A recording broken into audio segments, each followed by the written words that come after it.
Hey, it's Theo, and thank you for joining me. Today I want to go over the strongest class cards of all time.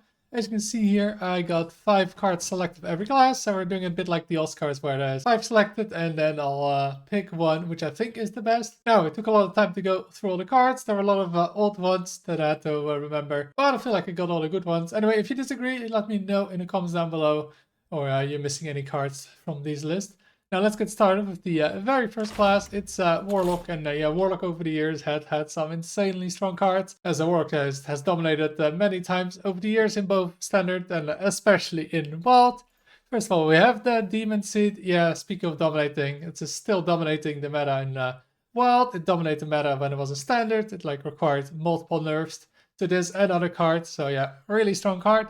Then we have the Foul, one of the best removals ever. Just 2 mana, and yeah, it just can clear huge boards, even with Death Rattles, Reborn, all that stuff. Then we have Dark Glare. You could use this in combination with the Demon Seed to do some crazy stuff, or just without. Before it got nerfed to just 1 mana crystal, it used to be even refreshing 2 mana crystals, and yeah, that was pretty crazy. But still at 1 mana crystal, you can basically play like infinite cards in Vault at the moment. And speaking of enabling combos, we have the Ruined Mithril Rod. Yeah, this used to be 3 mana, then 4 mana, then 5, and yeah, it was still crazy at 5 mana. Like, this can cheat up to 20 mana, and you could play 2 of them. And as the last card, we have Blood Reaver Gul'dan from Knights of the Frozen Throne, one of the Death Knights, and basically enabled all kinds of slower Warlock decks while it was in Standards.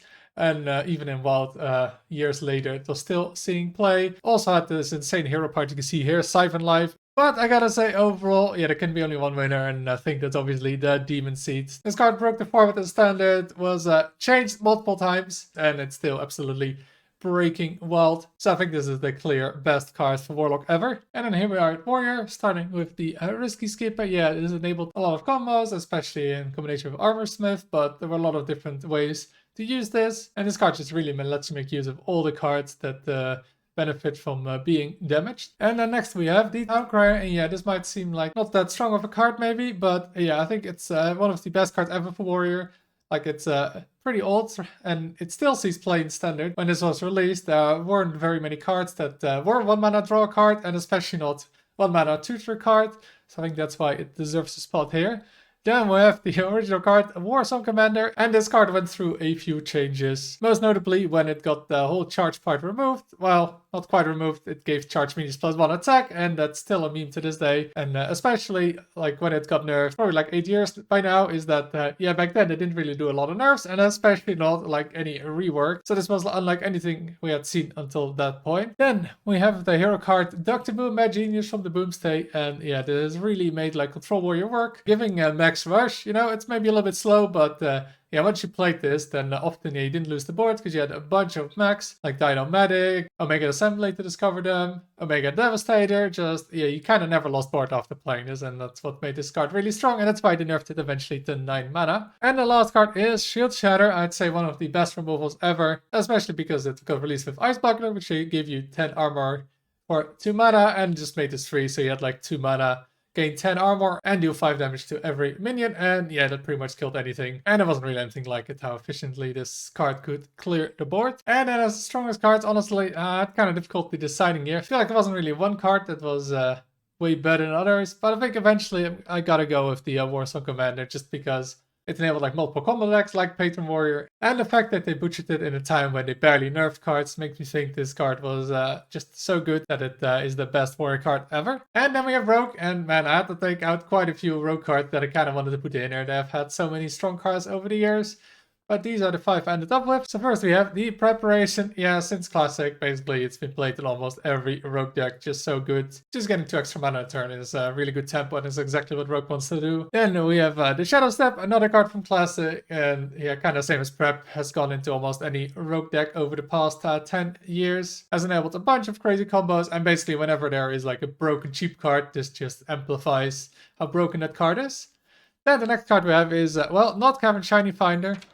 Because, yeah, this one isn't actually that broken. Yeah, it's because I have the Caverns Blow here. I never wanted to craft this. I'm not going to craft it, so that's why I put it there. And yeah, this card, whenever you face this with a slower deck, you basically had no chance. Because once they played the quest, yeah, just got so many 5/5s, especially when I hit charge or rush lifesteal later, or with the old song, yeah, there was just no more way to win after that. So that's what made this card really strong. Then the next one we have is a Secret Passage. This got nerfed twice. First, it used to be 1 mana and get 5 cards with it. Yeah, insane card. So that got nerfed pretty fast, and then it stayed at 4 cards for quite a long time, but it was still insanely good in Standard and in Wild, where it just kept showing up in Rogue decks, especially when you get cards like Prep that allow you to draw more stuff, and you keep those cards in your hand. And I recently had to nerf this to 2 mana, because it still enabled way too many good turns. And the last we have is the Wild Paw Null, and this is probably the most changed card in Hearthstone history. This card has gone from 5 mana to 6 mana to 5 mana to 6 mana. It's got its stacks changed, it's got its stats changed. And an absolutely insane early game. I usually try to play this like turn 1 even or 2 or 3, and yeah, just dominate the early game. And overall, I think the strongest card, it's kind of tough here because there's so many insane cards, but I think I gotta go with the Secret Passage. The fact that you could draw 5 cards at the start for just 1 mana was crazy, and it still remains an absolutely insane card over the years. Though I can't blame you if you pick any of these other cards, because there are some really strong ones here with Rogue. And then we go to Shaman, and first up we have the quest. I wasn't sure which quest to put in, because there was also the quest from Stormwind. But this one is from Doom, and it's double your battle cries. And yeah, it was pretty easy to proc, just play 6 battle cry minions. And then you got the Heart of Vernal as a hero power, and it lets you battle cries trigger twice. And yeah, we all know from Bran, both brands, that this can be extremely strong, especially when he had lackeys back then. Then next we have the Evolve, and actually this is where that Evolve mechanic started. Yeah, this was very strong. He played this with 5 mana card, it summoned 2 copies of itself, and he played Evolve, and he got 3 6-drops on turn 6. And with the limited amount of removal, yeah, that was very hard to deal with. Also, it came back later with Doom in the Tomb, and that was like the only time I actually quit Standard, because this card was just way too good in that format. He had Desert Hair, which summoned 3 3-drops, and then with this, he had 4 mana, 3 4-drops on the board as early as turn 3, and that just was way too strong. Then we have Devolve, kind of the opposite of it, but yeah, this is extremely versatile. Not quite removal card, but just more like Disruption, right? Oh, your opponent is using some buffs, death rattles. Nope, they're all gone. They want to res, like a Res Priest. Nope, they're just gonna res bad cards. Then as the 4th card, we have cards currently in Standard, Gorgonev, and yeah, one of the best Titans. The fact that it is basically a 3 mana card if you play a spell with it. On top of the effect that you get, makes this go into almost any Shaman deck. And then as last card, I already mentioned it, is the Shadowwalk. And yeah, repeats all battle cries. Yeah, it's got to do some pretty crazy combos. Back in the day in Standard, you used to use this to just go infinite with Zola or Grumble and Serenite Chain Gang, and then you kept getting this over and over in your hand, although it wasn't guaranteed, but it worked most of the time. And yeah, from all those cards, I gotta be picking the Shadowwalk. Like, it's remained a staple in Wild over the years. It was one of the best decks in Standard for a long time, and it's just straight up, I think, one of the strongest cards ever in Hearthstone. And then we are here at Priest with a bunch of different cards. First up, we have Void Touch Attendant. Pretty crazy card for any aggro deck. You just deal so much extra damage, and you don't really care about the extra damage you take. Then we have the Radiant Elemental, which, well, before they nerfed it, now it's not so good anymore, but before they nerfed it, yeah, enabled a ton of crazy combo decks in both Standard and Wild. And then we have Mindrender Lucia, a very notorious card. And this card has a lot of haters for good reason, because who doesn't hate getting their cards taken away and then getting played and then getting an empty hand back. And then as the 4th card, I got Zyrella. May not have expected this one, but yeah, generally this was like the strongest card in any deck that was played. Just a crazy amount of board clear you could get with just, well, this Desperate Prayer you can see right here. Can often deal 10 damage on turn 4, and yeah, there was like no way to play around it. And kind of enabled Control Priest to live. And then as last card, we got the Titan Amalthus, and yeah, right now it just goes into pretty much any Priest deck, even in aggro decks, because it's such a crazy card. It's got 10 health, so it's really hard to remove. You can copy it, of course, and it just has some really good abilities that are good in any situation. And as the strongest card, I was close to picking Lucian, but I think we gotta go with Radiant Elemental.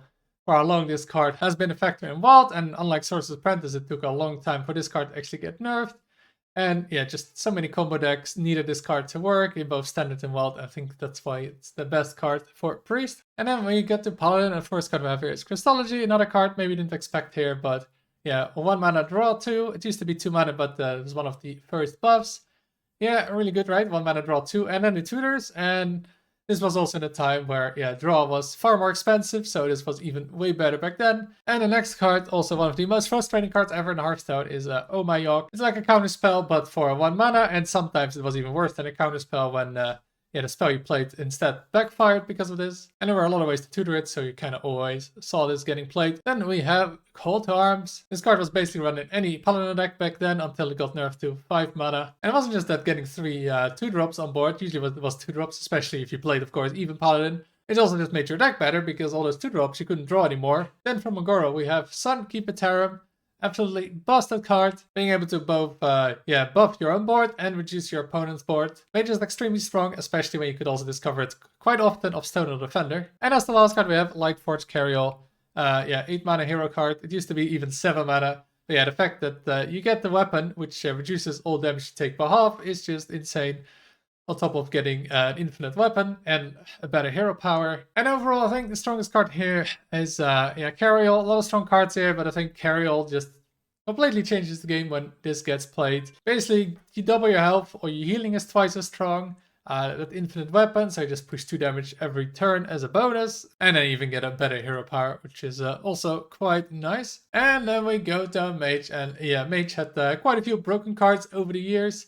First of all, we have Open the Waygate. Yeah, this card didn't see much play in Standard, but once it got to Wild, it had to be changed multiple times. Because eventually, decks got to play this card Time Warp over and over really fast, and it just wasn't very fun when you never got to play. Another card that never kind of made you play was Sorcerer's Apprentice, and kind of similar to Radiant Elemental. It enabled so many combo decks that they had to nerf it twice to this current form. Because, it just couldn't really be balanced. Then, third card we have is Ice Block, a staple in almost any Mage deck when it was in Standard. Even aggro decks often ran this.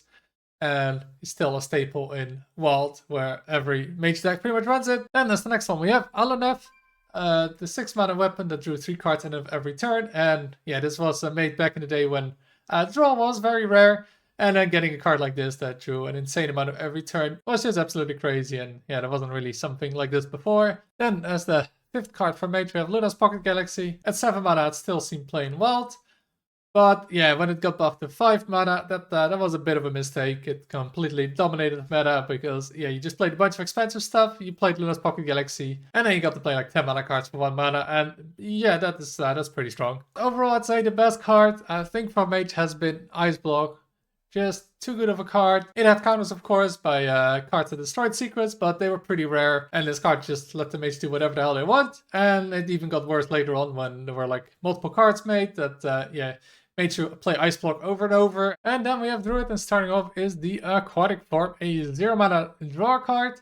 And even I get to kind of discover it with Dredge. And while maybe you didn't want to play it in the first 2 turns, this card just went into any deck. Then next we have the Innervate. It used to gain 2 mana crystals, but that only does 1, and so it's basically a coin, but it still goes into so many Druid decks. Just being able to play your cards a turn earlier, especially in Druid, that there's so many big cards that you need to play as early as possible, just made this card one of the best 5 cards ever for Druid. Now, then next we have Wild Heart Guff, and for 5 mana this card did a lot of crazy things. It used to give you actually mana crystal with the hero power and effect, so Guff was essentially 4 mana, and the hero power was just 1 mana to ramp. Then we have the Spreading Plague. And this basically made Druid dominate the meta in the Knights of the Frozen Throne when it was 5 mana. It basically fixed the weakness of Druid, where usually they just would die to aggro, and this card, basically turned it around where you would just punish aggro for playing for board, especially because there were a lot of cards that could buff Spreading Plague. And as the last card, we have a Nubricon, and this card got nerfed multiple times. It just enabled so many combo decks, because turns out if you can play cards for 0 mana, it's gonna get abused. And then as strongest card overall, I think I have to pick Wild Heart Guff. This card just did way too many good things for just 5 mana, right? The raw card, you also ramped, and you set your maximum mana to 20, so you basically never stop ramping. And on top of that, you got that insane hero power that just had draw a card, or be basically a Wild Growth. Just very versatile and went into basically any slower Druid deck and still does in Wild. Then we have Hunter, and we start off with the Phantom Dwarven District, the quest line for Hunter. And with this card eventually got Savage, which just enabled one of the many solitaire decks we got from start with. And this was definitely one of the best ones. And it was really easy to proc, because all you had to do was deal damage with your spells to complete it. And your entire deck was just spells that dealt damage or drew them. So you're going to complete this questline very fast, and then you won very fast after that. Then the second card, I got an original card, which is the Tracking. It used to be that it would discard 2 cards that you didn't pick, which I think actually is better overall, because on average they are worse. than the average card in your deck. And yeah, it's a card that has seen played in so many hunter decks over the years, and it's 1 mana discover card that is more common now, but this kind of efficient draw didn't really exist back in Classic. And as the third card we have the Tundra Rhino, and it's kind of similar to the Warsaw Commander where just giving everything charge. Just really very good and enables a bunch of combos. Then as the fourth card we have is Hydralodon, and this was just one of the best Colossals. It gave you instantly the 6 rush damage with the head, and on top of that you got 17 damage on board immediately. And opponents had to clear Hydralodon first, because if they used the AoE that dealt less than 5 damage, all the heads would just respawn, and you would have a full board of this. And as last card for Hunter, I got Katharina Winter Wisp, and this card just enabled a lot of decks back in 2018. We had first had Recruit Hunter, and after that Death Rattle Hunter, and you got like King Crush of this, or Charged Devil Sword, or Witchwood Grizzly, and you got these insane boards. And then what is the best Hunter card overall? I think I'm gonna have to go with the Tracking. Just the fact that it has survived over 10 years and still is a staple in a lot of Hunter decks makes me think that this is the best Hunter card. It's still extremely good now with Discover Hunter, where you get even more use out of this card. So yeah, that's why I think it's the best Hunter card. Then we get to the new classes. First with Demon Hunters. Of course, Demon Hunter exists since 2020, so there's a lot less cards to choose from. But that doesn't mean the cards that they got were bad, because especially early on, Demon Hunter was absolutely broken. But let's start first with another questline from Stormwood. Yeah, they were pretty broken. This one, the Final Showdown, lets you cheat a ton of mana. The first one lets you cheat 4 mana, next one lets you cheat 5 mana, and then the eventual quest reward lets you cheat 2 mana on every card you drew. And of course, this kind of deck was playing a lot of draw cards, so it did the quest pretty fast, and it drew through the deck even faster, because all the cards you got were 2 less. So a card like a Spectral Sight, it was just 0 mana draw 2, that then also got reduced by 2 mana each, and then those drew more cards, and you went through your deck super fast. And then usually there was an OTK at the end. And then we have the Unleash spell, which surprisingly only got nerfed once. It used to be Mana Thirst 4, now it's Mana Thirst 6. And just enabled Demon Hunter to clear any board. And healed the Fool with it. And they had a lot of spell damage cards to combo with this. Then as the third card we have the Il'gynoth, which enabled a lot of combo decks. We even had decks that could consistently deal over 100 damage with this card, in combination with like Mark Artificer and Fellscreen Blast. And then as the fourth card, we've got Skull of Gul'dan. This used to be 5 mana, but even at 6 mana, it's still been great. Just drawing 3 cards and possibly cheating 9 mana was really good. But then also, that mana cheat could enable a bunch of combos, like that Il'gynoth. And as the last card I got is Jace Darkweaver, which is a bit like a Shadowwalk, where we cast all the Fel spells, and a lot of Fel spells dealt damage, so this was often like 20 plus damage by just playing it. And then, because you already had played all those damage cards, it usually won the game. So a very strong finisher. But overall, I think I gotta say the strongest Demon Hunter card has been the Skull of Gul'dan. This got played in combo decks, aggro decks, slower decks, if there were any slower Demon Hunter decks, just any Demon Hunter deck. It was just that good, and I think that's why it's the best Demon Hunter card ever. And then as the last class, we have the Death Knight. And just like Demon Hunter, this has less cards available overall. And even less because they only released in the end of 2022. So it only has cards from the last 2 years. But there are some strong ones, of course, because of the rune system. So that kind of makes up for it. First of all, we got Vampiric Blood, a triple blood rune card. And that's really just enabled the Blood Death Knight archetype. Basically until Airlock Breach came along, which allowed you to be way more flexible with your runes. But until then, this just enabled to control Death Knights. The second card we got Threats, just recently nerfed to 3 mana, and it's still playable, but 2 and especially at 1 mana, this is absolutely crazy, and you could easily clear a whole board of 7 minions. As third card, we got Lord Marrogar, and this was an absolutely crazy card in Unholy Death Knight. You got a lot of corpses as the deck, and there weren't a lot of corpse spenders, so usually there were like 20 plus corpses, and you got a crazy board then with Lord Marrogar that just cleared the opponent's board, and set up basically the win next turn unless your opponent had a clear for this. As the fourth card, we got the Titan the Primus, a card that goes into almost any Death Knight deck. It's just super versatile with all the 3 abilities he's got, and you kind of never feel bad playing it. And the last card, we got another recently nerfed card, Rescata Pit Boss, and this was often 0 mana around turn 7, and being able to clear a minion, then take their best minion for 0 mana, give you some crazy tempo swings. Of these 5 cards, it's kind of hard to judge because some cards have rune requirements. But I think overall the best card has been Raska, a little bit considering the runes, because this was a lot easier to play than like the triple rune cards. And well, it's definitely worse now. Back at 20 mana, this was often the best or second best card in the deck. And if you compare how good this was, if you looked at the stats in the Highlander Death Knight deck, this was often having the same win rate drawn as Reno. Being able to compete with Reno in strength, yeah, it's gotta make it the best Death Knight card overall. And what do you think of my picks? Do you agree or disagree with them? Please let me know in the comments down below. If you enjoyed the video, make sure to like and subscribe. And until next time.